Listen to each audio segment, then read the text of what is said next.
Recap France. Bienvenue, aujourd'hui je vais vous expliquer les 2 premiers épisodes de la série télévisée coréenne Squid Game. Bon visionnage. Sung Ji-in est un homme qui vit dans une petite maison avec sa mère. Ji-in est endetté et a une addiction au jeu. Pendant le petit déjeuner, sa mère lui donne de l'argent pour acheter un cadeau à sa fille, Jae-young. L'ex-femme de Ji-in est mariée à un homme riche, et ne le laisse pas voir sa fille souvent. Il est donc heureux de la voir pour son anniversaire. Il demande à sa mère plus d'argent pour pouvoir lui acheter un cadeau, elle lui répond qu'elle est pauvre. Mais elle lui donne quand même plus d'argent. Après son départ, Ji-in prend secrètement sa carte de crédit et va retirer plus d'argent, avec son ami joueur.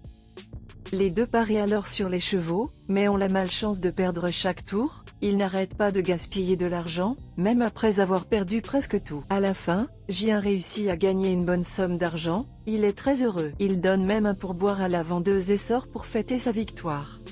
Juste à ce moment, Ji-in remarque que des hommes s'approchent agressivement. Ce sont ses débiteurs à qui il doit beaucoup d'argent, effrayé à l'idée que ses gains soient pris.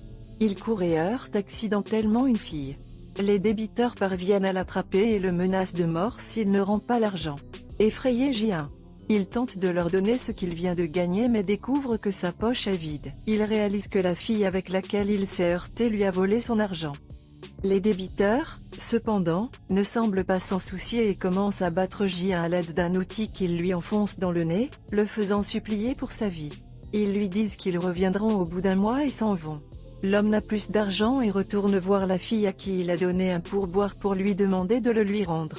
Pourtant, il n'a toujours pas assez d'argent pour acheter un cadeau à sa fille et il décide de tenter sa chance dans une salle de jeu, mais il n'obtient même pas un jouet. Un enfant l'approche et lui propose son aide, et ils parviennent finalement à obtenir une boîte. Ils fêtent leur petite victoire et Ji-in, après avoir remercié l'enfant, emmène sa fille au restaurant. Ils dégustent leur repas, Jae-young s'inquiétant des traces de coups et de blessures sur le visage de son père, qui lui répond que ce ne sont que des piqûres de moustiques. Il lui donne alors le cadeau sans vérifier ce qu'il y a à l'intérieur. Ji-in reprend le cadeau et lui promet un meilleur cadeau pour l'année prochaine. Il emmène finalement sa fille chez sa mère et tous deux se disent au revoir. Ji-in est maintenant dans le métro quand il est abordé par un homme bien habillé, il l'invite à jouer au Didaki, un jeu où il faut retourner une carte en la frappant avec une autre carte. L'homme dit qu'il donnera 100 000 won à Ji-in s'il gagne. Ji-in accepte l'offre, n'ayant rien à perdre. Pendant qu'il joue, Ji-in perd plusieurs rounds et se fait gifler plusieurs fois, son visage commence à se remplir de blessures mais il ne s'arrête pas, il parvient finalement à gagner un round et reçoit l'argent comme promis. L'homme lui remet alors une note lui disant d'appeler le numéro si vous êtes intéressé par d'autres jeux de ce genre. Sur le chemin du retour, il rencontre une vieille dame qui est la mère de son ami Sang-woo, elle se vante de son fils qui est aux États-Unis pour un voyage d'affaires. Ce soir-là, Ji-in et sa mère sont en train de dîner lorsqu'elle lui annonce que la famille de son ex-femme déménage aux États-Unis. Et qu'il ne pourra donc plus revoir sa fille. Ji-in est choqué mais ne peut rien y faire car son ex-femme a la garde complète de sa fille, à cause de ses problèmes financiers. Ce soir-là, désespéré, il appelle le numéro que l'homme lui a donné et on lui dit de se présenter à un endroit proche. Une camionnette se présente devant lui et on lui demande d'y monter. Immédiatement après être monté, un gaz est libéré et il s'endort. Lorsqu'il se réveille, Ji-in est dans un lit superposé avec plusieurs personnes autour de lui, ses vêtements ont été remplacés et toutes ses possessions ont disparu. Tout le monde semble aussi confus que lui, nous voyons que les personnes dans la salle sont surveillées par des caméras.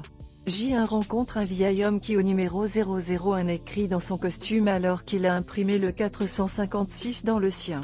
L'homme dit qu'il a une tumeur au cerveau pendant qu'il parle, un combat attire leur attention. La femme qui a volé l'argent de A se bat avec un homme qui était un gangster, il s'interpose. Il menace la fille de lui rendre son argent. Le combat s'arrête lorsque le personnel de l'établissement, vêtu de costumes de mascarade rouge, entre dans la pièce. Ils accueillent les gens et annoncent qu'ils vont jouer 6 jeux en 6 jours et que ceux qui les termineront remporteront un gros prix en espèces. L'un des participants est Sang-woo, l'ami d'enfance de Ji-in qui était censé être en voyage d'affaires aux États-Unis selon sa mère.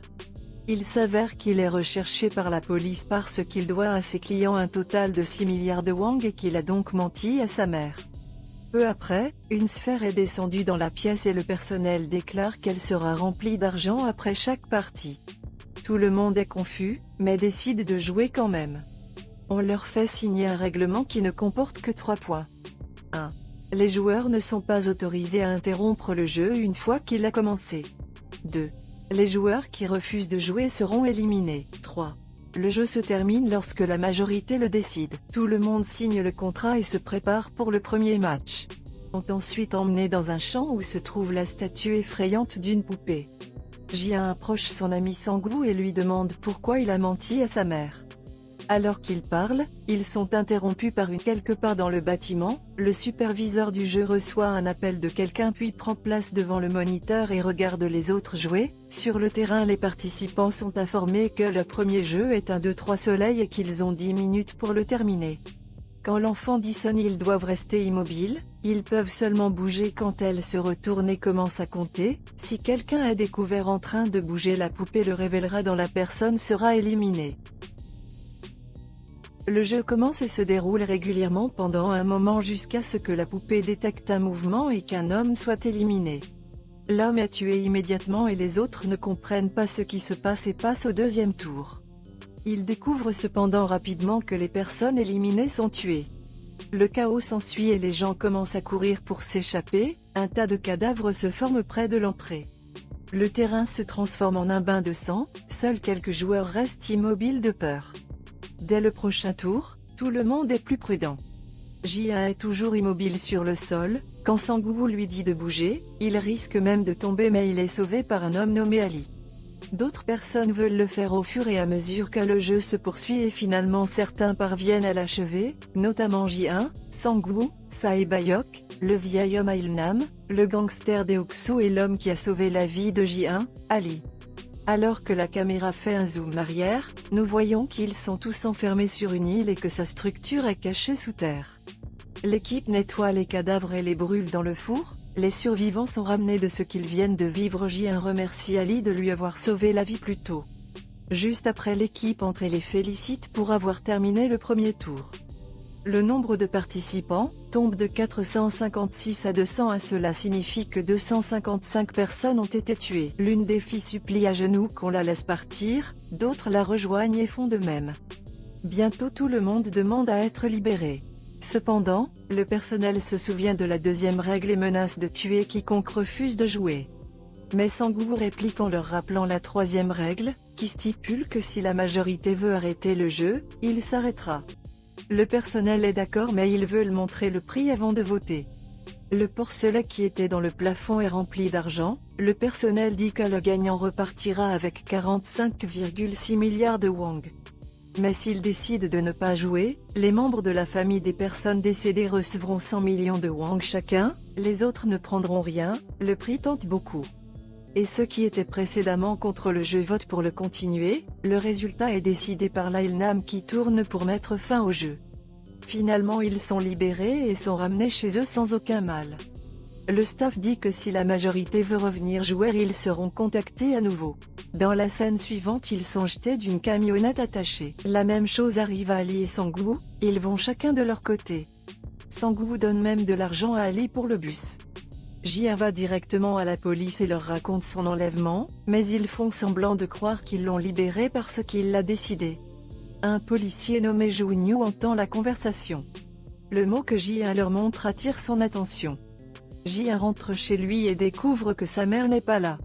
Elle est gravement malade du diabète et a été hospitalisée pour d'immenses douleurs. Ji-un court à l'hôpital et voit le pied de sa mère couvert de blessures. Le médecin dit que seule une opération peut la sauver, mais ils n'en ont pas les moyens.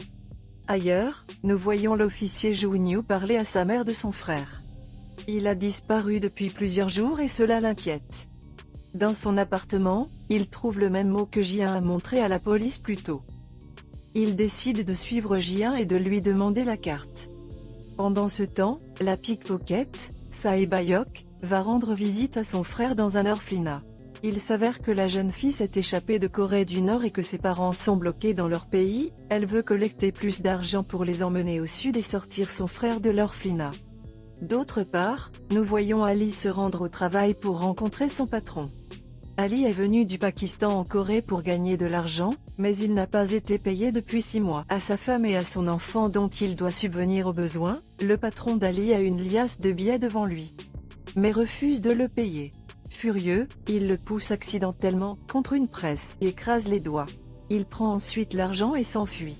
Il demande à sa femme de retourner au Pakistan avec leur fils, l'assure qu'il reviendra plus tard et l'embrasse une dernière fois avant de partir.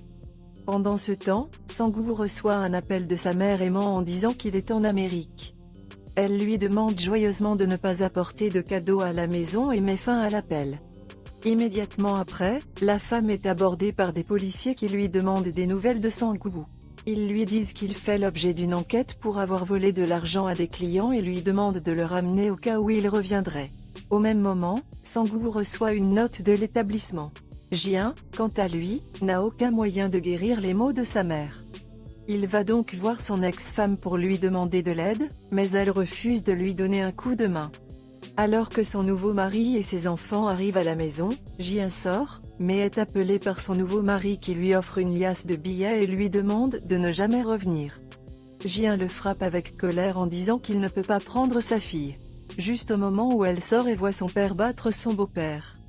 Elle le regarde déçue. Plus tard il revient vers elle complètement défait et désespéré. L'officier de police, Jun-yu l'attend à l'extérieur de la maison, demande à Ji-in au sujet de la note, mais il est vague en disant qu'il était juste ivre quand il a signalé l'incident.